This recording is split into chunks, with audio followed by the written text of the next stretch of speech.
Hello, വളരെ എളുപ്പത്തിൽ നമുക്കൊരു സാമ്പാർ റെഡിയാക്കി എടുത്താലോ. വെറും 3 കഷ്ണം മാത്രം വെച്ചിട്ടാണ് നമ്മൾ സാമ്പാർ റെഡിയാക്കുന്നത് കേട്ടോ. ബീൻസ്, ഉരുളക്കിഴങ്ങ്, പരിപ്പ്, മല്ലിപ്പൊടി, മഞ്ഞൾപ്പൊടി, കാശ്മീരി മുളക് പൊടി, ഉപ്പും വെളിച്ചെണ്ണയും കുറച്ച് വെള്ളം കൂടിയും ചേർത്തിട്ട് 2 വിസിലും നമുക്ക് അടിച്ചെടുക്കാം. നെല്ലിക്ക വലുപ്പത്തിൽ പുളി എടുത്തിട്ട് കുറച്ച് വെള്ളത്തിലിട്ട് വെച്ചിട്ടുണ്ട് കേട്ടോ. പിന്നെ ഒരു പാനിൽ വെളിച്ചെണ്ണ ഒഴിച്ചിട്ട് വെണ്ടക്ക ചെറിയ കഷ്ണങ്ങളാക്കിയത് ഇതൊന്ന് ഫ്രൈ ആക്കി എടുത്താൽ മാത്രം മതി. കൂടെ തന്നെ കുറച്ച് ഉപ്പും കൂടി ഇട്ട് കൊടുക്കണം കേട്ടോ.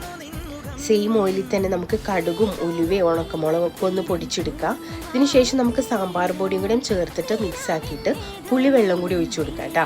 നമുക്ക് വേവിച്ച് മാറ്റിച്ച കഷ്ണങ്ങളില്ലേ, അതും കൂടി ഒന്ന് ചേർത്തിട്ട് തിളപ്പിച്ചിട്ട് ലാസ്റ്റ് കുറച്ച് പച്ച വെളിച്ചെണ്ണയും കൂടിയും മേലെ കൂടെ ഒഴിച്ചാൽ നമ്മൾ സിമ്പിളായിട്ടുള്ള സാമ്പാർ റെഡി ആയിട്ടുണ്ട്.